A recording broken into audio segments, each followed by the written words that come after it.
Stay with me. Just got a couple more hours here. So we have talked about humans, water, glaciers. I think we're going to start talking about wind, and then we'll have gravity. So we have, wind, water, our two W's, gravity and glaciers, our two G's for agents of erosion. So we're still on this erosion kick. And obviously we can't really talk about erosion without kind of throwing in that deposition process. Because if you think about our key words, if we're talking about breaking down is our weathering.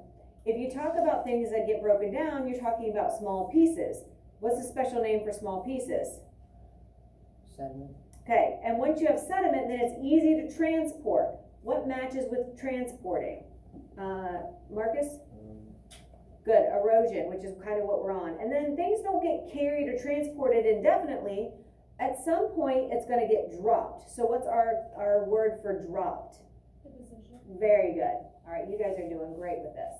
Okay, so I don't believe there was anything on slide 32 that you needed to write. It was just kind of like looking at these pieces, and I think our video did a good job of showing oh shoot, it's going to go to a weird thing.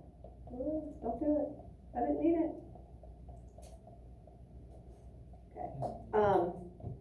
Of showing on those different things.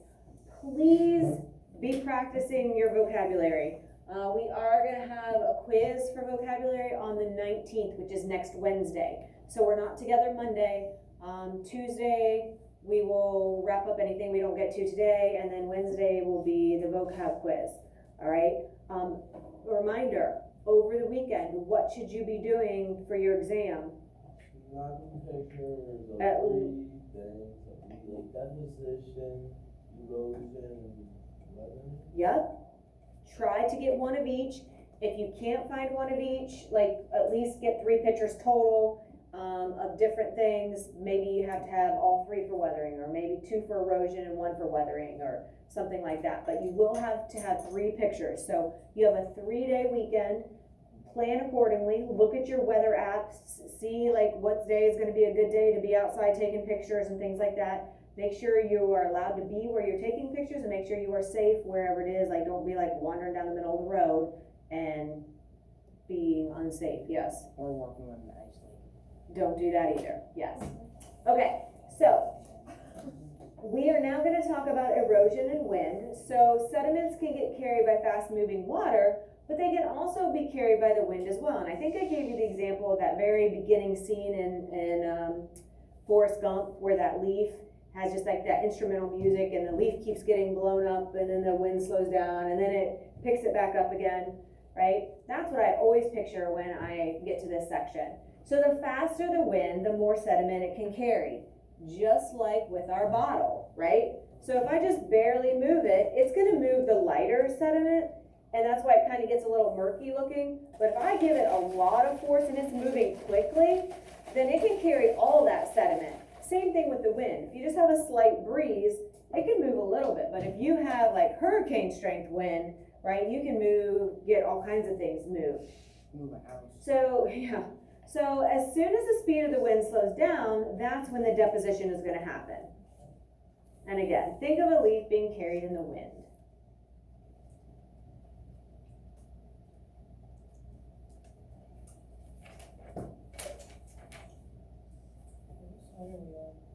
We're on 33. Did I start that? Yeah, it's recording. Okay. I can't remember if I walked back by and actually started it. Okay. Did you get it? This is why you gotta take care of business in between. Okay. All right. So abrasion, and this is one of your vocab words. This is basically another type of physical weathering, and it kind of fits in, and we talk about it here because typically when you're talking abrasion, it's kind of finer things, and so then those things get transported through wind and water erosion pretty quickly. So rocks and sediment are going to grind against each other and wear surfaces away. Think back to that Bill Nye where it had the young rock with his, where he had all the sharp, jagged edges, and then the old grandpa rock where he was nice and smooth. And so the young rock was asking when he was going to get smooth, And the grandpa said, you know, you just need time. You gotta go through all that weathering process. So wind can carry the sediment and sand and slam it into large rocks or cliffs. This is like sandblasting, right? And they showed this on the Bill Nye also when they had like the mountain peaks that were made of like the styrofoam, and then they had the sand blaster, and so the sand was aimed right at those mountain peaks, and it ended up wearing them away so that they were soft and rounded, right? And so the wind can do some pretty cool things, and so obviously it's going to attack or wear away at the softer rock more, you know, readily and quickly. So what's left is usually the harder rock that is able to withstand that abrasion or like that grinding of that sand, pelting it day after day. So a lot of times it will leave us with some really cool looking things, really cool features. Water can also do this. It causes the pebbles and the rocks, and this is how sand forms. Did you know that sand really is just pieces of rock? Sometimes seashell too, obviously. So it's bigger pieces of seashells and rocks and gravel that just over thousands and thousands of years, they roll around, get smaller and smaller and smaller. So if the rock in that area is made of like lava rock, black obsidian, what color do you think the beaches would be? Be black, right? What if the rock was all white and you had white rock to form your sand? It's gonna be white. So that's why different places have different colors. I've actually been to a black beach before where the sand is all black. We were in the Galapagos Islands, and we were on one of the islands, which was a old volcano. Hey, sorry Hi, to you're interrupt, I fine. just wanted to tell you, tell the lead team this was very kind of them. Certainly didn't need to do it, but it was very nice. Okay, will do, thank you. Alright, thanks. And so the entire island was this old volcano, and so everything was black. Well, it's an island, so they had these sandy beaches, and it was all dark black sand. It's a very weird thing to be on an all black sand beach. Yes? Do all coastal regions have sand? No. If there's cliffs, like you know what I mean? Like sometimes the ocean goes right up into a cliff, right? It just depends on the type of rock that's there. Can it be weathered down? If not, then it's gonna be like those big cliffs a lot of times, or big rock ledges. But if it's softer rock, then usually you will have a beachy area. Good question. Have you seen that thing of like sand being put under like a microscope and like it shows all the different types of rock? No, very cool, where you can pick out different, yeah. I mean, it makes total sense because it's like you go to a gravel pit and you like have a variety, a mixture of gravel, right? And so if that would be in water, it would eventually get ground down to sand, right? So, I mean, it takes a long time to go from a pebble to a piece of sand. But think about the waves. It's a constant, continual movement, so it's constantly getting that weathering day after day after day. Why do sandbags weigh so much? Because they are very dense, right? They have a lot of mass to them, right? So, yeah, I mean, you're gonna use that for a purpose, right? You need something heavy that's gonna stay put. So yeah, I mean, it's better than using like sawdust, right? So, same reason why we get different colored dirt is because of the rock that the soil formed from. That's the same reason why we get different colored beaches as well, the rock that it formed from, yeah. For like hurricanes, don't they use like sandbags, like to? Yes, to try to keep like the water level or like to block things, yeah. Because they are very heavy and dense. And so when they're in a bag, they can't get washed away as easily, right? Like if you just piled a mound of sand and then a hurricane comes, it just like wash that out in like one, you know, super quick. If it's in the bags, it's containing it, but it's still kind of acting, you know, as that good barrier. Yeah, good question, yeah. I seen this like YouTube video about this beach, and like I don't even know, it wasn't in the US, but the sand was like red. Yeah, why do you think that is? Why do we get red dirt? What would be in there that makes it red? Yep, exactly. Algae. Well, probably not algae. That might make it green. No. No? Amigos have like a red little sea with algae. Okay, well, there could be algae there for sure, but that's not gonna make the sand red, which is what he was talking about. Yes, So on Braden's comment things, okay, I was in Daytona for a vacation and I Uh-huh. think there was just a hurricane that happened. There was just a bunch of red sand everywhere. so it would have probably gotten transported or eroded from somewhere else, because if it didn't match there, obviously it had to get deposited there from somewhere else. Yeah, no, that's a good observation. Okay, so glacial movement can also cause rocks that are plucked from the ground to grind over the new surfaces and scrape it. So a couple of those pictures that I just showed from the Kelly's Island area and the Lake Erie area, you know, it's like these big rocks that are grinding and gouging into the ground or into the rocks that are on the ground. And so obviously that's kind of like an extreme version of abrasion or sandpaper. Right, and so here it shows the plucking process, right? It's getting all of the tiny rocks that are embedded at the bottom, and they're grinding, leaving all of those scrapes as it goes.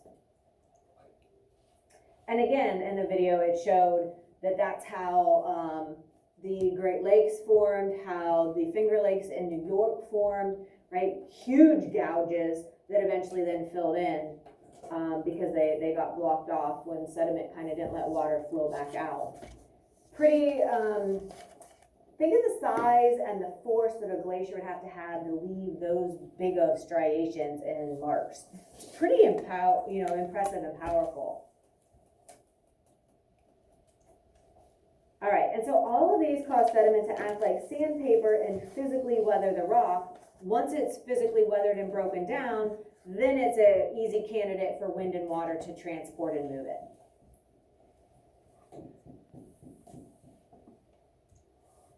And so the physical weathering wouldn't be possible though without the erosion moving that material around in the first place.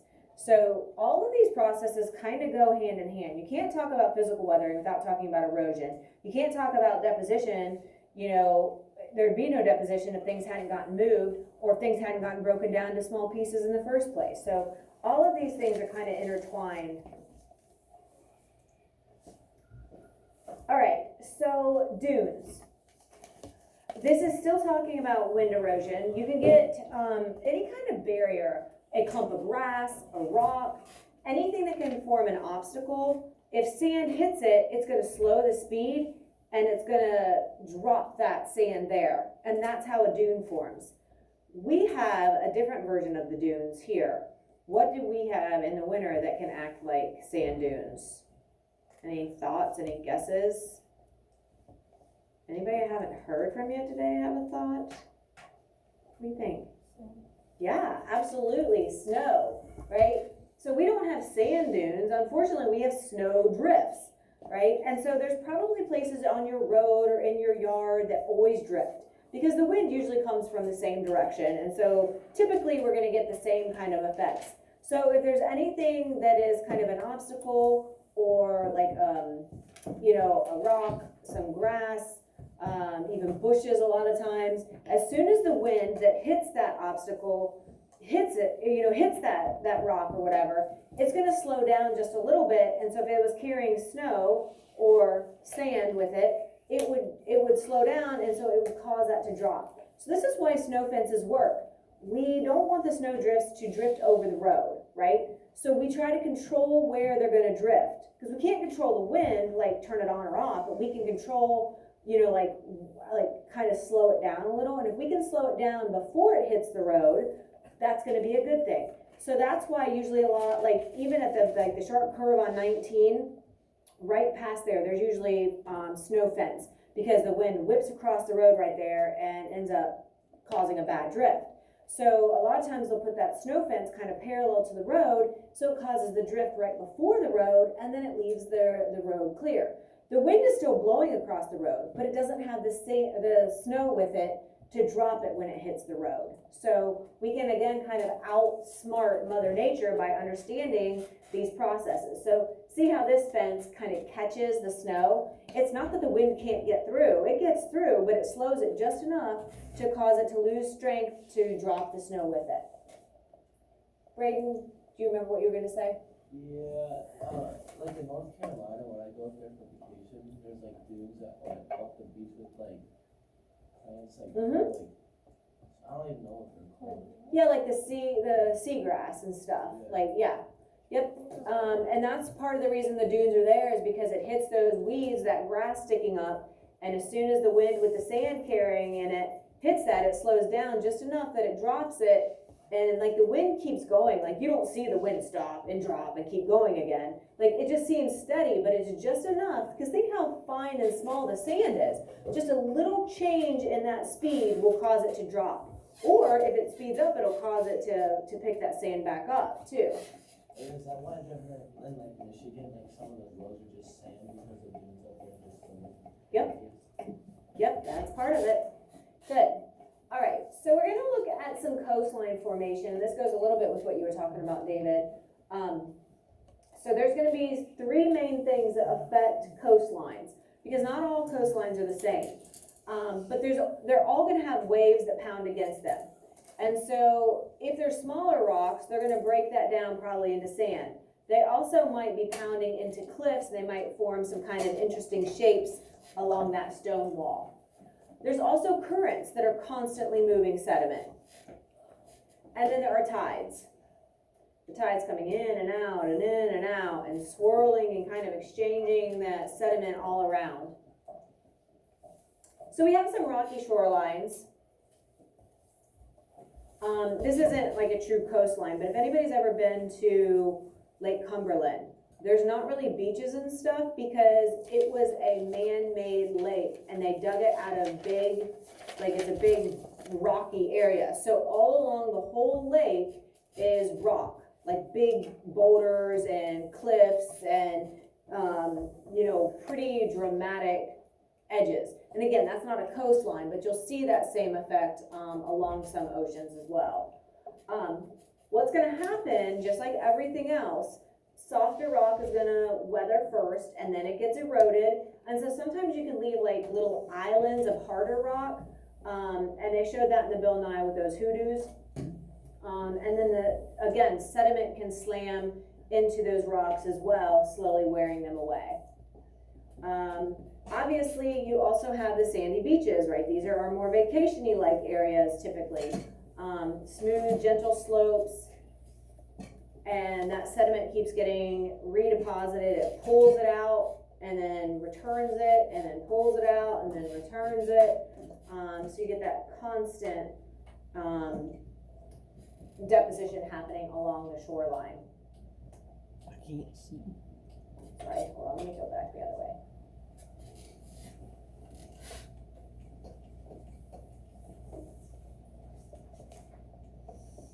Yes.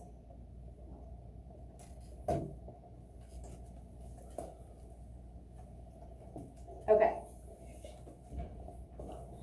So, along with this erosion and deposition, we can get some additional features cause, like these are our barrier islands. They kind of form parallel to the shoreline.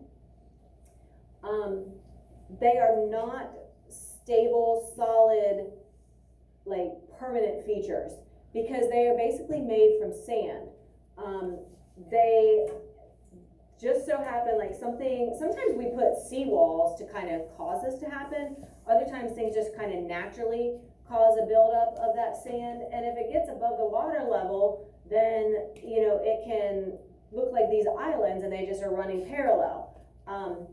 It's not a great idea if they've been there for decades. Sometimes people get pretty bold and they're like, oh, maybe we could build on there. Maybe we could put some buildings or do something. And all it takes is like one hurricane or one really, really massive storm and it shifts that foundation of sediment, of sand that island's built on is not stable, right? So it's not the smartest idea, but they are kind of cool and there can be some neat things out there as well.